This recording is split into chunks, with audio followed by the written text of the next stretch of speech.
Hello, good people. Welcome back to yet another video here at your favorite channel of your choice, Saint TV. Uncle Saint in roster rangu. Nasa nsuku kufamba ndega. Nasa nsuku kufamba ndega. Nasi ndine mwanaskana. Charakadenga. Chigaga igwa. Susura ndajiga. Mozie chingwa. Zwese suchibigwe iwe. Yes, Kani Prue. How are you? I'm alright. Zwisese. Very right, Uncle Saint. Anditi. So wandrufamba naye anonzi NaMis Prue. Anditi. Yes. NaMis Prue. Sangana nawo bakwazi. Hello everyone, my name is NaMis Prue, aka Prudence Tavengwa. On all social media platforms, Prudence Tavengwa, NaMis Prue. So yeah, so nasi tudombotaura na NaMis Prue. Anditi ninayo use NaMis Prue. it's okay. So nasi tudombotaura na NaMis Prue about social media. Okay. Actually, we want to talk about how to make money on social media. Monetization. How to grow your pages. Taura about finding a niche. And we just want to talk about everything concerning social media. Yes. And it. Chekutanga chichinombonzi niche. A lot of people vano confuse a niche. Also, a lot of people vano pesa kuita maniche agawanda.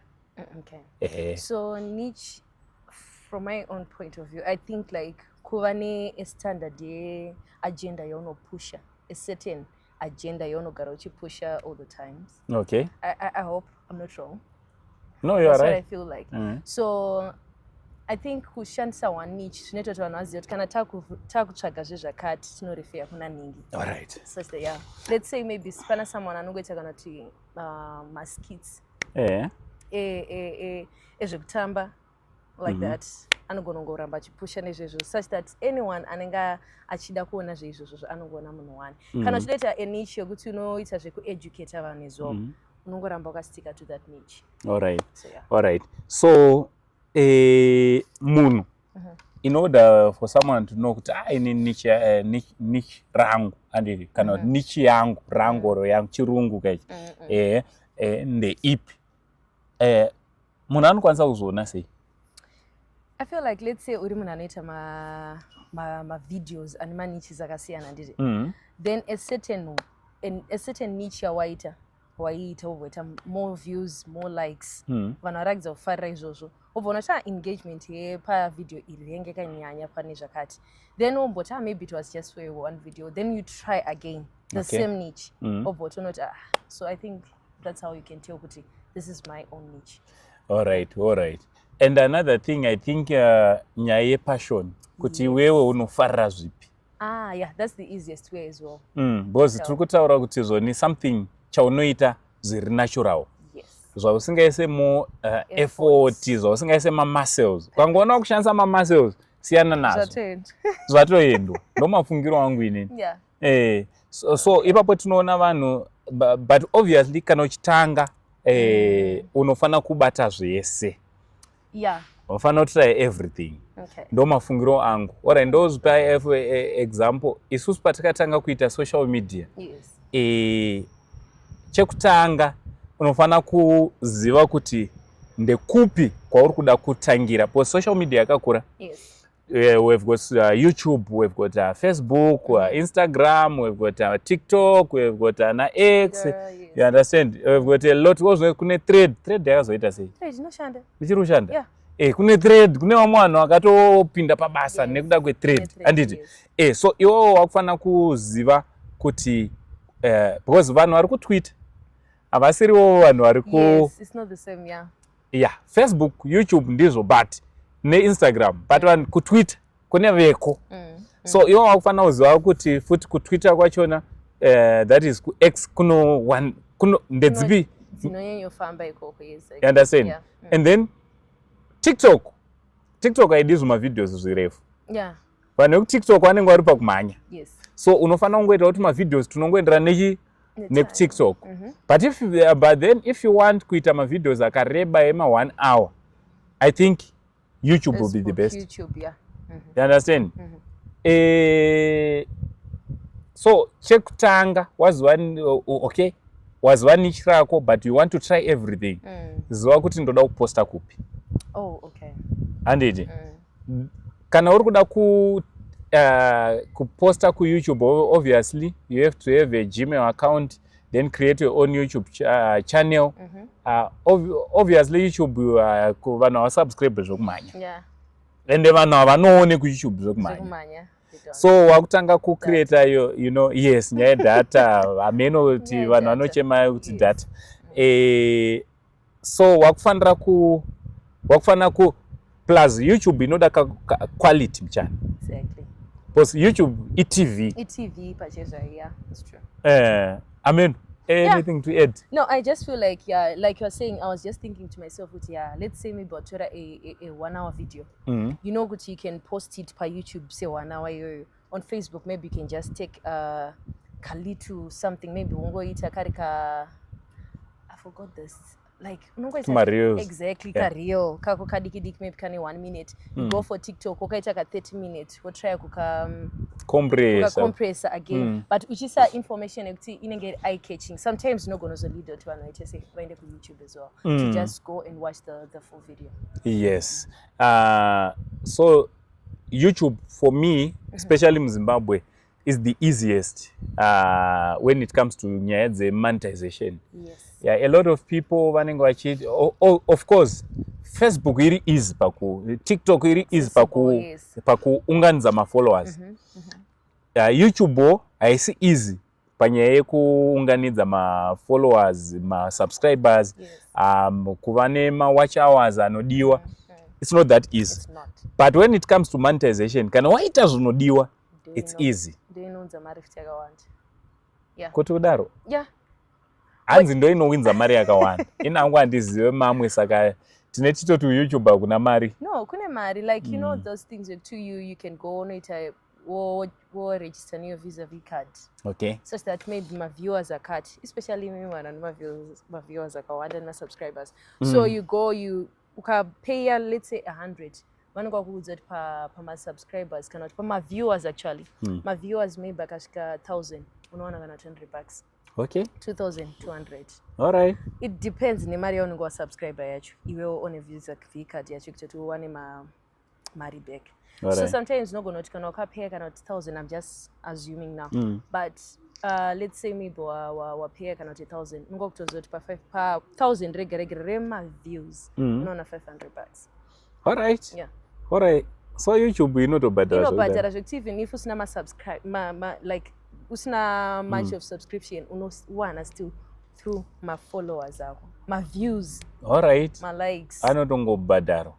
All right. And also kune nyaya yekuti kune people my subscribers ako. Yeah. Vanogona kupota vachikupa mari pemari. Yes. Yekutongokupawo mari. Yes. Just to support you, like, yeah, you know, sales unoitwa masters ku TikTok neku Facebook. Ziriko futi ku YouTube. And also, you know, ndogara nchiudza vanhu kuti mari yepa Facebook yepa YouTube or you know, ma social media endos ese. Haingobve chete ku AdSense, haingobve chete kuti TikTok iri kukubhadhara. Also imwe content yatinoposta. All right. For instance, tinokwanisa kutoita advert. Yes. Munhu.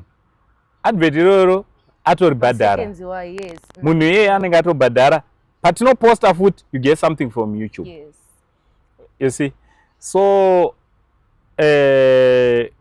YouTube those muzvayakanaka. Facebook kana uri kuda kuva famous faster. Join Facebook. Use Facebook, yeah. Yeah, unokurumidza wazikanwa. And I think ndo pari kuita problem yekuti tine vanhu vakawanda vanenge vane ma-followers akawanda, tine vanhu vakawanda vanenge vachizikanwa. Yeah. Vanhu vofunga kuti vanhu ava vane mari. Yet it's just popularity. Yekuti vakangoziva chete kuti ndive famous, I have to join Facebook. Yes. And then I have to post. Yes. Using the same data ramuri kushandisa muchiona. Yes. Iye aguzikana iye ane 100 200 or 20,000 followers and akutoti akafamba muroad makutomuziva. To celebrate. You understand? Zvine zvakuda vanhu vakangwara. Okay. I think turn my numbers into money. Okay.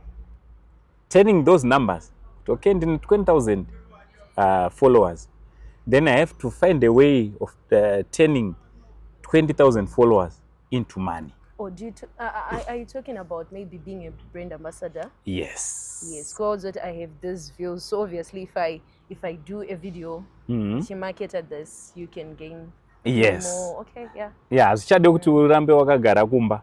Okay. Zvakuda munhu anotsvagawo ma connections, zvakuda munhu anotsvagawo mabasa. But Uncle saying to me, Papa, I think you'd have to help me on that one. All Can right. I talk to Aranyema connections? Let's say inini ndakakuziva through someone somewhere, right? No my connections are. Let's say dana Tazongobuda ndakakuziva. You know, there are some people very good at their content and everything. Maybe they're very best in what they do as well. But I've that connection. Wanna say because it's not easy to access your number. It might be because of the other, because of your other works and everything. But for someone as well, and I got in your same position, but as I can't access one as someone, those connections. All right. So nowadays, my content creators ese vakuzviziva. Ora ndogona kupa example. Ukada kuita ma skits na Mama V. Mama V ane ma millions of followers, yes. Subscribers, chidaro and views and everything. But trust me, Mama V easily accessed na anyone. Yeah, but he is. Okay. You know, pachi munhu wekuti ukamu approach kuti ndoda kuita skit name. Okay. Anokubvunza kuti okay, makamboitawo ma skits munoitawo nezvei? Anditi asindeni shida. Ipapo ndo patine problem. Okay. Inini handifarire kunge ndiri ndinomira nemunhu ada kutanga kumira pandiri. No, haungangobvewo kuoda kutanga kumira pandiri. Chimbomira wega. Anditi. Okay. Waita 100 subscribers, Okay. 100 followers. Wochiuya uchiti aiwa Uncle Saint, ini ndakamboita izvi. Okay. Pandakuda kuti mundisupport zvichibva apa. All right. Kwete kuuya uchiti Uncle Saint handina kana video kana one. Handina kana chandakamboita. Iwe ndagara newe panapa because une ma videos ako ari online. Yes. Une vanhu vari influencer wakatomboita nawo ma interviews. Yeah. Right? Ndakatoona ndikatoti okay, saka mwana anopisa. You understand? Atikwanisa kuona kupisa kwemunhu kana kuti ndi-interview yangu Saint ndinoda kuzoita zvema skits. Okay. It's your work that speaks for you. Yes. So Mama V ukamuapproach ada kuona umuratidza kuti ndine 10,000 followers but ndiri kuitawo ma skits angu ndokumbura mumbonawo kachannel kenyu ndiri kukudza anogara pasi otoona. Oh, okay. So from there manje anotozokuti all right, uya tiite something. Ende kana kune chinhu chinozikanwa nevanhu vari kushanda ma vloggers, vanhu vari kushanda vanoita zvema skits, vanhu vese vanoshanda online. Vanozoti at some point ndichapera. Oh, but kuna someone achauya. So kuitira kuti zvibalance ndofana kusimudzirawo umwe munhu. Ndikasimudzira munhu uya kana ndazonzi ndakupera tino hotspotana. That's true. Indi chamu hotspota kana akupisa ndodiwo to hotspotana chingoenda mberi. I get it. You understand? Ndo pane deal ipo paya. Problem iri kuita kune vamwe vatiri kuona online vari kufunga kuti vanopisa vakapenga. Vasiri kuziva kuti as time goes on vari kutopera. You understand? Vazoziva kuti kutopenga kutorega kutohotspota umwe munhu fame yako. Okay. I get it. Wanga wakamboiona neingwe? Nansina. I just thought kuti okay, so the thing yacho ndisafunge that angle is pane vanhu vanoita inge vanoramba uchipisa. You know that? Yeah. Yeah, variko. Saka muneo notonoti they have nothing to lose even if akakurambira kana takakuvarira panze, you know. Especially let's say look at my niche inini yangu ndiye kuinterview vanhu, right? Anogona kuti nina ndina chimwe chinhu chandichanida pakuinterview newe. Like what do I gain? It's not like tiri same industry yekuita ma skits and everything. So akatarisa zvichokwadi anogona kuti no handina kana chiyogaina. Anogaina yasi. so zvinoitika ndezvekudaiwo. Uri kuona kuti nyika yedu yeZimbabwe, alright, pasi rese pane mabillions of people. Tine vanhu vanosvika 7 billion, Yeah. Over 7 billion. Vanhu vari kurarama izvezvo. Zimbabwe ine over 15 million. Yeah. Anditi. Angosei paFacebook ndinofollowiwa nevanhu 440. Kureva kuti handisati ndatanga. Okay. Urunzisa. Oh yeah. Kureva kuti ini ndogona kufunga kuti paka 440 ndiri kupisa. But kuno handisati ndatopinda mumillion. Kondori nema-millions of people vasingazive Uncle Saint, vasingafollowe Uncle Saint. But pa millions of people vasingandifollowe, kune vamwe vanhu 1000 vanotofollowa Miss Prue. Vasingafollowe zive nekufollow Uncle Saint. So the moment yandogara newe pasi panapa, someone actually is going to watch this video. Oba akuona iwe. Oba kuti saka munhu wangu andofollowa anowirira nangu nemufesi uyu. Saka anobva atobara yawo follow for that. Saka kuti ndogona kuti pa this video ndotogena ma-followers. That's true. Iwewo futiwo kune vamwe vanhu vanogona kutotanga, so it's mutual. It's mutual. But ukasazviona neengwe iyoyo ene mangwana ka Miss Prue unenge uritori nema-numbers akatopfuura Uncle Saint. Okay. Hauzombokangana. Unbokangana, yeah, it's true. Unondospota tichidaro. Amen. Ndo mafungiro angu ameno. I love that point of view. Ndatodzinza actually, because pampachindetomboti maybe this person maybe akangondirambira even still. They have nothing to lose. Because one at the same industry. I mean, yeah, same industry to say then, but yeah, it makes sense. Orega nimbokudza. Ori wakambonero kuti pane vanhu okay vakaita sana Uncle Saint. Ndogona kutointerviewa munhu tongoita 20,000. Alright, for instance, ndakambointerviewa ndogara ndichiinterviewa the guys from alright, Mama V. Ndopangu Mama V because is my favorite. Anditi. So Mama V ndogara ndichimuinterviewa. Iye akaposta anowana ma-millions of views. Anditi. Inini ndikaposta ndinogona kungoita nekuti ndakagara naMama V rogona kutoita over 50,000. But tinoramba tichiita maningi naye and achitobvuma tichitoita. Why? He knows very well kuti haashaiwe 10,000 new followers. Wow. Okay. Of which munhu from one subscriber, from one follower, one view, ndo inozoita kuti tive ne 1 million views. Ndo inozoita kuti tive ne 10,000 subscribers, 5,000 subs. Zvinotangira pa one person. Yeah, it's true. That's why uchiona kuti patinofamba pepe munhu akanti Uncle Saint ndompa attention. Yeah. Why boss ndotozwa kuti tinzi ndine 100,000 subscribers. Ari part of it. Ndikaita akabva uyu ndinosana ndisisina 100,000. Because vanongobva futi vari 111. Okay. Sazvaizvo kuti pavanofamba vakomana vachidadira vanhu handezvekushaya. Zvokudadira vanhu zvezve. Okay. Handezvekushaya. Munhu akati ndokumbira kutorwa foto newe chichi. Do you know kuti munhu iye akatorwa picture achatonodza vanhu. Do you follow this guy? Ndandina. Kutonzi anoita nezvei. Akutokumaketa. Akutokumaketa as well. Wow. Beautiful. Amen. Mafungira. No, I'm learning. Auchade kutaura. Ndoda kuti utaure. I'm learning. I'm learning. Yeah, so guys, what do you think about this video? Inini NaMis Prue, tangoti kupe intro. We are going to be making more of my videos akadai. I know one day you are going to be famous, you are going to be trending, you are going to be on top there. And these are some of the things you need to learn. You need to know. Kuti kana fame yauya, unakuzoiita wega. Yes. Vanhu vakuita kuti iwe uve famous. Critical part, yeah. And also, you should know kuti fame kana yauya, wakuzikana, then what's next? Kuzikana chete, it's not enough. You need to make a living, make money out of kuzikana kwako. Utilize that opportunity, that grace dzaupiwa naMwari dzekuva famous. Yes.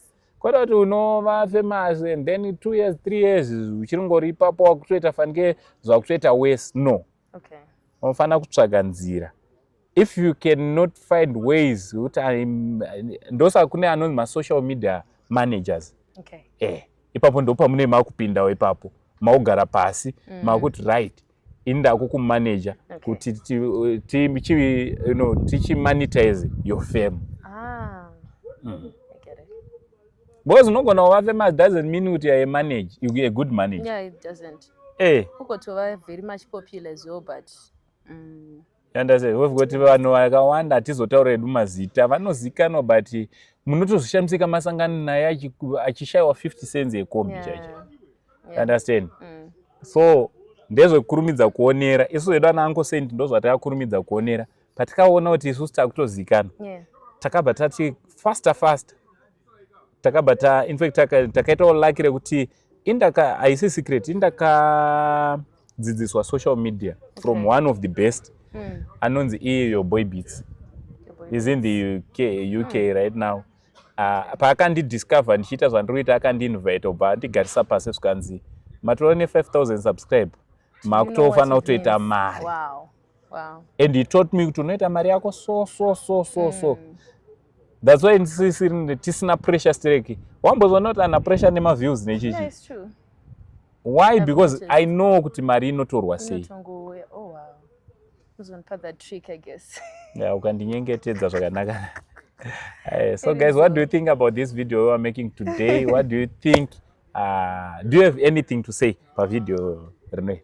No, yeah, I think one thing I can say is I've learned a lot, and I think if anything, maybe they can put it in the comment section. Anything they want us to talk about, put it in the comment section. Like, subscribe, follow us. Yeah. All right. So thank you very much. Thank you so much. Thank you for inviting me. So Miss Prue, she's going to be part of my videos edu akawanda. Change tinaye chimboshanda chimbobata mabasa. Anditi. Mama shows, she's the one who is going to be presenting. Nasina got to yet is introducer. What do you think about her? Also in your comment section. Oh my God. To mupa basa erekano. Ndimowaridze company.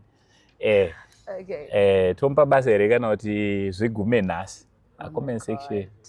Saka wakati zvigume zvine zvatovharana kana kuti munonipoka chance. Ndo varungu vangu iva. Ndo varidzi, ndo madirect. These guys.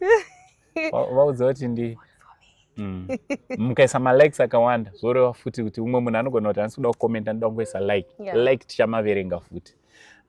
So thank you very much from Uncle Saint, the only Zim uncle. Chanzvadzi chamai venyu mimi. Ndi NaMis Prue for now. It's much love and God bless.